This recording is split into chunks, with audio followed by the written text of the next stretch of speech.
राजू नाम का एक भिखारी लड़का जो रोड किनारे बैठा हुआ है और वह भीख मांगकर अपना गुजारा किया करता है।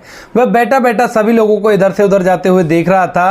तभी अचानक से उसकी नज़र एक व्यक्ति पर पड़ती है जिसके कान पे फ़ोन लगा हुआ था और वह बातें करता हुआ रोड के किनारे जा रहा था। राजू एकदम से खड़ा होता है और खड़ा होने के बाद एक जोरदार धक्का उस व्यक्ति को देता है जिससे वह ज़मीन पर गिर जाता है। इसके बाद कुछ ऐसा होता है जिसकी किसी ने कल्पना भी नहीं की होगी। कौन था वह व्यक्ति जिसको राजू ने धक्का दिया था और इसके बाद ऐसा क्या हुआ था जिसकी किसी ने कल्पना भी नहीं की थी। पूरी कहानी की सच्चाई जानने के लिए वीडियो को अंत तक जरूर देखें। मुंबई के अंदर एक राजू नाम का लड़का जिसकी उम्र फिलहाल 5 साल है, वह अपने माता पिता के साथ अपने घर में रहा करता है। उसके माता पिता मजदूरी किया करते हैं और यहाँ पर एक किराए के कमरे में रहा करते हैं। वो अपने बेटे की हर इच्छा को पूरा किया करते और अपने बेटे के साथ बड़ी खुशी से उस किराए के घर के अंदर जीवन व्यतीत कर रहे थे। अब तभी एक दिन उसके माता पिता जब किसी काम से बाहर गए हुए थे तो एक रोड एक्सीडेंट में दोनों की एक साथ मौत हो जाती है। अब उनकी मौत हो गई थी और मौत के बाद राजू यहाँ पर अकेला रह गया था। राजू के माता पिता का अंतिम संस्कार किया जाता है और अड़ोसी पड़ोसियों के द्वारा कुछ दिनों तक उसको सहारा दिया जाता है। लेकिन धीरे धीरे जो पड़ोसी राजू को सहारा दे रहे थे वो अपने हाथ पीछे की तरफ हटा लेते हैं, उसे सहारा देने से मना कर देते हैं। यानी कि अब तक तो राजू को थोड़ा बहुत सहारा मिल जाता था जिससे वह आराम से अपनी जिंदगी व्यतीत कर रहा था, लेकिन अब फिलहाल उसके पास कोई भी सहारा नहीं है। तो इसी वजह से वह वहां से निकलकर इधर उधर रोड किनारे घूमने लगता है। वहां पर घूमता घूमता वह देखता है कि कुछ बच्चे इसी तरह से घूमा करते हैं और घूमने के बाद कुछ पैसे मांग लिया करते हैं और उसी से अपना पेट भर लिया करते हैं। अब राजू को भी भूख लगा करती है तो वो भी उन बच्चों की तरह ऐसे ही काम करने लगता है। धीरे धीरे उसका मकान मालिक जिस मकान में वो रहा करता था वो भी राजू से किराया मांगने लगता है और किराया ना देने की वजह से राजू को मकान भी खाली करना पड़ता है। अब राजू अपने घर को छोड़कर रोड किनारे ऐसे अपना समय व्यतीत करने लगा था, ऐसे बच्चों के साथ। वह उनके साथ दिन भर घूमता और घूमते घूमते भीख मांगा करता और भीख मांगने के बाद जो कुछ भी रुपए पैसे उसे मिल जाया करते उनसे अपना गुजारा कर लिया करता। इसी तरह से भीख मांगते हुए उसे 3 साल हो गए थे और 3 साल से लगातार उसने दुनिया की चाल देख ली थी, क्योंकि यहाँ पर जो भी व्यक्ति उसे मिला करता वो उसे धमकाया करता और किसी से भी थोड़े से प्यार के बोल उसे नहीं मिले थे। ऐसे ही करता हुआ अपनी जिंदगी को जी रहा था और एक दिन ऐसे ही रोड के किनारे बैठा हुआ था। बैठा बैठा वह इधर उधर आते जाते व्यक्तियों को देख रहा था, क्योंकि अभी अभी उसने खाना खाया है और खाना खाने के बाद थोड़ी देर ऐसे ही बैठकर आराम कर रहा है। अब आराम करते हुए एकदम से उसकी नज़र पड़ती है एक व्यक्ति पर जिसने अच्छे खासे कपड़े पहन रखे हैं और उसने अपने कान से फ़ोन लगा रखा है और कान से फ़ोन लगाने के बाद वह रोड किनारे टहलता हुआ चल रहा है। यानी कि वो फ़ोन पर व्यस्त है और रोड की तरफ उसका बिल्कुल भी ध्यान नहीं है और वो आगे की तरफ बढ़ता जा रहा है। अब राजू देखता है कि पीछे से एक तेज रफ्तार में गाड़ी उसकी तरफ आ रही है और अगर वो व्यक्ति यहाँ से नहीं हटा तो वो गाड़ी उस व्यक्ति को हानि पहुँचा सकती है। इसी वजह से जो राजू होता है एकदम से वहाँ से खड़ा होता है और खड़ा होने के बाद उस व्यक्ति को आवाज़ लगाता है, कहता है कि साहब आगे से हट जाओ। लेकिन वो व्यक्ति अपने फ़ोन में इतना ज़्यादा व्यस्त था कि उसे कुछ भी नहीं पता था कि कोई व्यक्ति उससे क्या कह रहा है। शायद उसका कोई काम बिगड़ गया था तो इसी वजह से वह फ़ोन पर किसी दूसरे व्यक्ति से लड़ाई कर रहा था। इसके बाद राजू एकदम से वहाँ पर जाता है और एक ज़ोरदार धक्का उस व्यक्ति को देता है। धक्का देने के बाद उसको ज़मीन पर गिरा देता है। अब जैसे इस छोटे से बच्चे ने उस व्यक्ति को धक्का दिया था तो एकदम से उसे गुस्सा आता है, लेकिन जब वो जमीन पर पड़ता है और उसके बाद वो तेज रफ्तार कार वहां से एक साथ निकलती है तो उसे समझ में आ जाता है कि इस लड़के ने तो मेरी जान बचाई है। उस व्यक्ति का फोन दूर गिर गया था और थोड़ी सी चोट भी उसे लग गई थी। इसके बाद राजू ये सब कुछ देखता है तो वहां से भागने लगता है, लेकिन तभी वह व्यक्ति उसको रोकता है और कहता है कि बेटा रुको, मुझे तुमसे कुछ बात करनी है। अब इस बात को सुनकर राजू थोड़ा सा असमंजस में पड़ता है, क्योंकि आज तक उससे किसी ने बेटा कहकर बात नहीं की थी। उसको सभी लोग धुतकार कर भगा दिया करते थे और एक भिखारी कहकर संबोधित किया करते थे। इसके बाद राजू डरता हुआ थोड़ा सा रुकता है और उस व्यक्ति की तरफ देखने लगता है। उसके बाद वह व्यक्ति खड़ा होता है। खड़ा होने के बाद अपने फ़ोन को उठाता है। अब वह राजू की तरफ देखता है और उसके हुलिये से साफ साफ दिखाई दे रहा था कि यह लड़का भीख मांगकर खाया करता है और यहीं पर अपना गुजारा किया करता है। राजू को वह लेकर साइड में ही पड़ी हुई एक बेंच पर बैठा लेता है और बैठाने के बाद उससे बातें करने लगता है। वो उससे कहता है कि बेटा ये बताओ, तुमने मुझे मुझे क्यों बचाया, तुम भी तो और लोगों की तरह देख सकते थे खड़े होकर।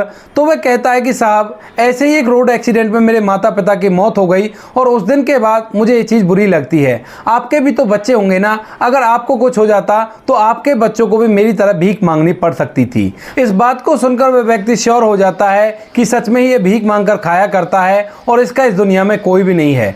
इसके बाद जो वह व्यक्ति होता है उसका नाम होता है विक्रम। तो विक्रम उस लड़के से पूछने लगता है कि बेटा तुम्हें भूख लगी है। तो उसके बाद जो राजू होता है वो डरते हुए हाँ में सर हिला देता है। तो वह व्यक्ति वहां से खड़ा होता है और खड़ा होने के बाद साइड से उसके खाने के लिए थोड़ा सा खाना लाता है और उसको वहां पर रख देता है। वह उस लड़के से कहता है कि बेटा खाना खाओ, आज तुमने मेरी जान बचाई है तो इस खुशी में मैं आज तुम्हें खाना खिला रहा हूँ। इसके बाद जो राजू होता है वो संभल कर खाना खाने लगता है और एक एक निवाले को इस तरह से खा रहा था कि उसमें से जरा भी खाना वेस्ट नहीं हो जाए। अब यह बात जैसे ही वह व्यक्ति देखता है जिसका नाम था विक्रम, तो वह मन ही मन उस लड़के के बारे में बहुत कुछ सोचने लगता है। सोचते सोचते वह उस राजू से पूछने लगता है और कहता है कि बेटा ये बताओ क्या तुम पढ़ाई करना चाहते हो। तो उसके बाद जो राजू है वो कह देता है कि साहब करना तो चाहता हूँ लेकिन मुझे भला कौन पढ़ाएगा, मेरी ऐसी किस्मत कहाँ, ना तो मेरे कोई माता पिता हैं ना ही कोई मेरी देखभाल करने वाला है। ऐसा कहकर राजू वहां से चलने लगता है और कहता है कि साहब अब मुझे जाना होगा, मुझे काम करना है। लेकिन तभी विक्रम उसे पूछता है कि तुम्हें क्या काम करना है।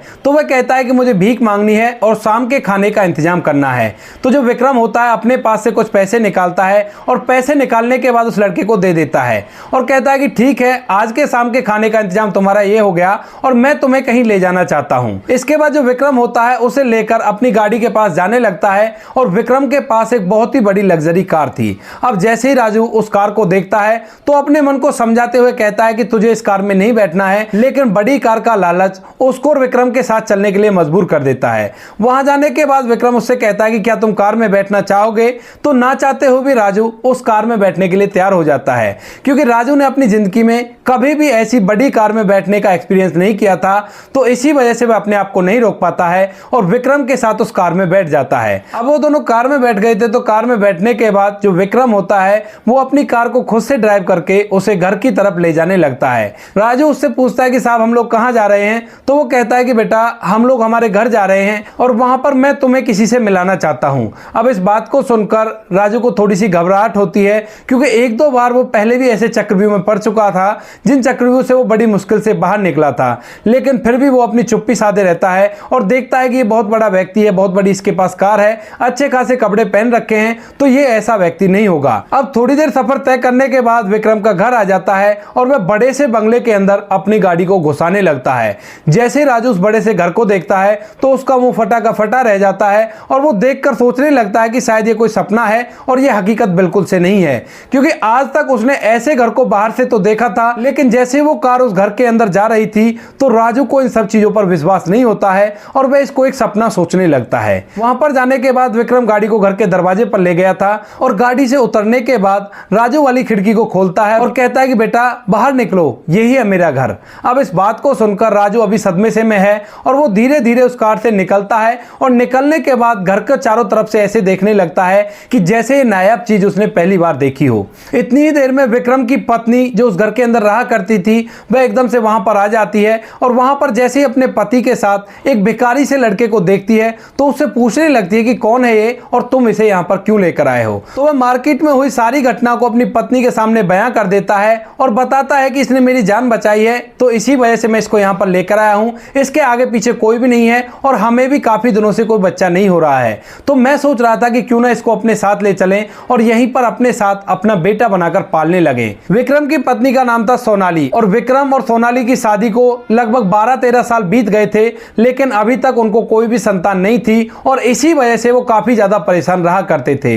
दरअसल दोस्तों जो विक्रम था वो एक बहुत बड़ा व्यापारी था, लेकिन संतान ना होने की कमी उसे बार बार खला करती और ये बात उसे झंझोड़ कर रख दिया करती थी। वैसे तो उसके ढेर सारे कारोबार थे, अच्छा खासा रुपया पैसा था, आलीशान घर था और कई गाड़ियां उसके दरवाजे पर खड़ी रहा करती थी, लेकिन संतान ना होने की वजह से ये सब कुछ उसे फीका लगा करता था और कभी कभी विक्रम और उसकी पत्नी सोनाली एक दूसरे से बातें किया करते थे और फूट फूट कर रोने लगा करते थे।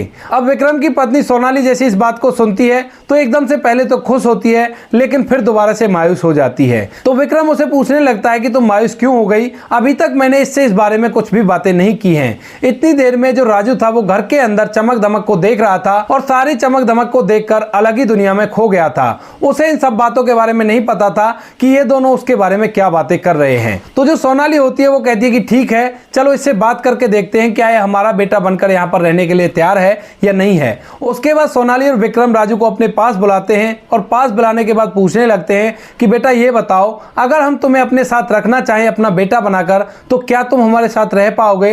इस बात को सुनकर राजू को इन बातों पर विश्वास नहीं होता और वो कहने लगता है कि साहब क्यों मुझसे मजाक कर रहे हो, मुझ जैसे गरीब को तुम इतने बड़े बंगले में रखने की कह रहे हो, ये तो मेरे लिए केवल एक सपना है और थोड़ी देर में मेरा सपना टूट जाएगा और मैं दोबारा से अपनी जिंदगी में वापस लौट जाऊंगा।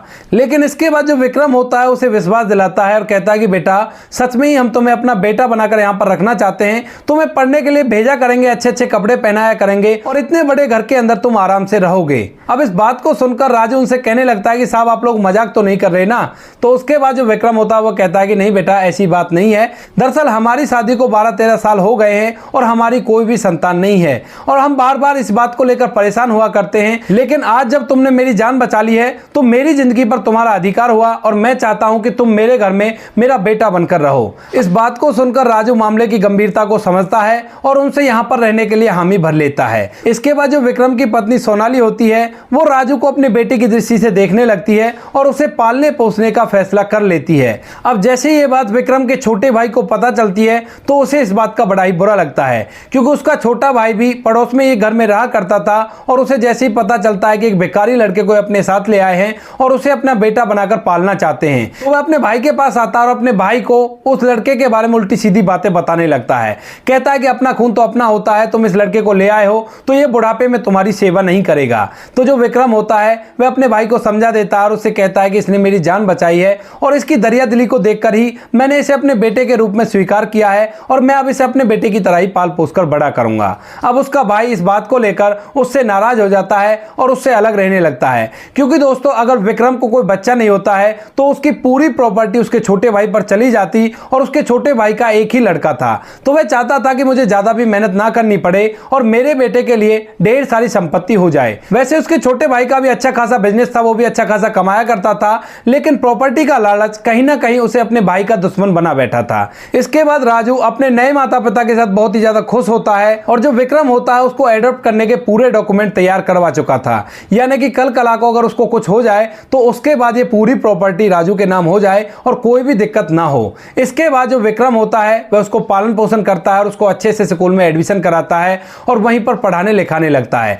धीरे धीरे समय बीतता और समय के साथ साथ दोनों भाइयों के बीच की दूरियां और भी ज्यादा बढ़ जाती हैं, यानी कि विक्रम और उसके छोटे भाई में आपसी मतभेद कुछ ज्यादा ही बढ़ गया था और इस मतभेद के चलते वह दोनों एक दूसरे से बात भी नहीं किया करते थे। इधर जो राजू था वह सयाना हो गया था, इधर जो उसके छोटे भाई का लड़का था वह भी सयाना हो गया था, लेकिन दोनों में एक बहुत बड़ा फर्क था। जो राजू था वह तो अपने माता पिता की आज्ञा माना करता, उनके कहे अनुसार सभी काम को किया करता और पढ़ाई लिखाई करने के बाद अपने पिता के बिजनेस में उसका हाथ बढ़ाया करता।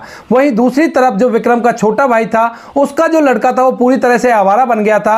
आवारा दोस्तों के साथ घूमना फिरना, नशे करना, लेट नाइट तक पार्टियां करना और अपने माता पिता की अवज्ञा करना। लेकिन छोटा भाई अपने बड़े भाई को जरा भी इस बात को महसूस नहीं होने देता है और सभी बातों को घर में ही दबाकर रखा करता है और लास्ट में विक्रम के छोटे भाई को अपना कर्ज चुकाने के लिए उस घर को बेचना पड़ता है जो कभी विक्रम ने और उसके भाई ने बड़ी उम्मीदों से बनाए थे कि दोनों भाई एक साथ रहेंगे और आगे चलकर कोई भी दिक्कत नहीं होगी। इसके बाद जैसे उस घर को बेचता है तो यह बात विक्रम को पता चल जाती है और वह अपने भाई का हालचाल जानने के लिए बिना बताए उसके घर में पहुंच जाता है। अभी विक्रम उससे कहने लगता है कि अरे भाई अगर तुम इस घर को बेचना चाहते हो तो मैं ही तुमसे इस घर को खरीद लूंगा, तुम्हें किसी और को बेचने की क्या जरूरत है। अब यह बात सुनकर विक्रम का छोटा भाई अपनी भावनाओं पर कंट्रोल नहीं कर पाता है और फूट फूट कर रोने लगता है। अपने छोटे भाई को रोता हुआ देख विक्रम उसके पास जाता है और एकदम से उसे अपने सीने से लगा लेता है और कहता है कि छोटे रो मत, तू मेरा छोटा भाई है, आखिर ऐसी क्या दिक्कत हो गई जो तुझे इस घर को बेचना पड़ रहा है। तो उसके बाद उसका छोटा भाई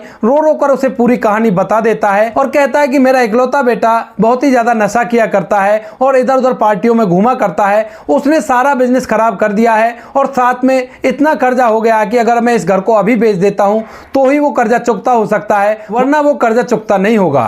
तो इसके बाद जो विक्रम होता है अपने छोटे भाई की भावनाओं को समझता है और उससे कहता है कि अरे पागल, अगर ऐसी बात थी तो तू मुझे बता भी सकता था ना। तो उसके बाद उसका छोटा भाई कहता है कि भाई ऐसी बात नहीं है, मैंने तुम्हारे साथ गलत किया था जो उस लड़के को अपने साथ रखने से मना किया था और इसी वजह से मैं तुमसे कुछ कहने की हिम्मत नहीं जुटा पाया। इसके बाद उसका बड़ा भाई मामले की गंभीरता को समझता है और समझते हुए उससे कहता है कि चलो ठीक है, ऐसी बात है तो तुम ऐसा करो, इस घर को मेरे नाम कर दो और जितना भी तुम्हारा कर्ज है उसको मैं चुका दूंगा। इसके बाद वह अपने छोटे भाई और उसकी पत्नी को अपने घर ले आता है और वहीं पर अपने साथ रखने लगता है। अब जैसे ही ये बात छोटे भाई के लड़के को पता चलती है तो वो वहां पर आ जाता है और वहां पर आकर अपने माता पिता से पैसे मांगने लगता है। अब यह बात जैसे विक्रम देखता है तो वहां पर आ जाता है और अपने छोटे भाई के साथ खड़ा होकर उसके लड़के से साफ साफ मना कर देता है और कहता है कि अब ये तुम्हें एक फूटी कौड़ी भी नहीं देंगे, क्योंकि इनके पास कुछ भी नहीं बचा है, जो कुछ भी था तुमने बर्बाद कर दिया है और इनकी जिंदगी को बिताने के लिए तो मैं हूं, लेकिन तुम बताओ तुम अपनी जिंदगी को कैसे व्यतीत करोगे।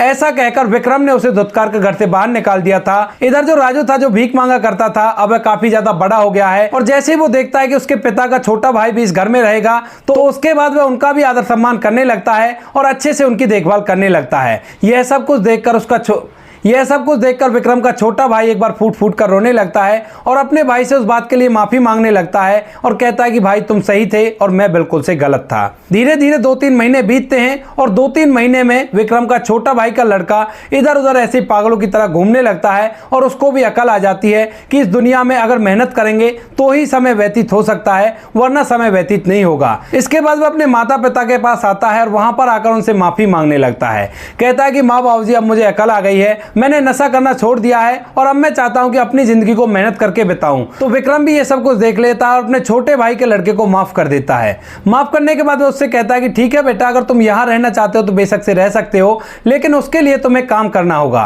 विक्रम का जो बिजनेस था उसी में एक उसे छोटी सी जॉब दिला देता है और उसके छोटे भाई का लड़का उस जॉब को अच्छी तरह से किया करता है, मेहनत और ईमानदारी से, और उन लोगों का दिल जीत लेता है। इसके बाद पूरा परिवार उसी घर के अंदर हंसी खुशी रहा करता है और जो लड़का राजू था वह विक्रम के छोटे भाई के लड़के के साथ भाई भाई की तरह रहा करता है। तो दोस्तों ये थी कहानी एक लड़के की जिसने करोड़पति व्यक्ति को धक्का देकर गिरा दिया, लेकिन उसके बाद उसकी तकदीर इतनी चमकी कि उसे खुद को इस बातों पर विश्वास नहीं हुआ था। आप क्या कहना चाहते हो विक्रम के बारे में? आप क्या कहना चाहते हो राजू के बारे में? आप क्या कहना चाहते हो उसके छोटे भाई के बारे में? आपकी जो भी राय कमेंट सेक्शन में लिख सकते हो, लोगों के साथ शेयर कर सकते हो। वीडियो अगर अच्छा लगा तो वीडियो को लाइक और चैनल को सब्सक्राइब जरूर करें ताकि हमें थोड़ा बहुत हौसला मिले आप लोगों के लिए ऐसे अच्छे वीडियो बनाने के लिए। इन कहानियों को सुनाने का उद्देश्य किसी को परेशान करना बिल्कुल भी नहीं है। यह कहानी आपको इसलिए सुनाई जाती है ताकि आप लोग इन कहानियों में से कुछ ना कुछ सीख सको और अपने जीवन में उस चीज को अप्लाई कर सको। मिलते हैं किसी नेक्स्ट वीडियो में नए टॉपिक के साथ, तब तक के लिए जय हिंद, जय भारत, जय हिंदुस्तान।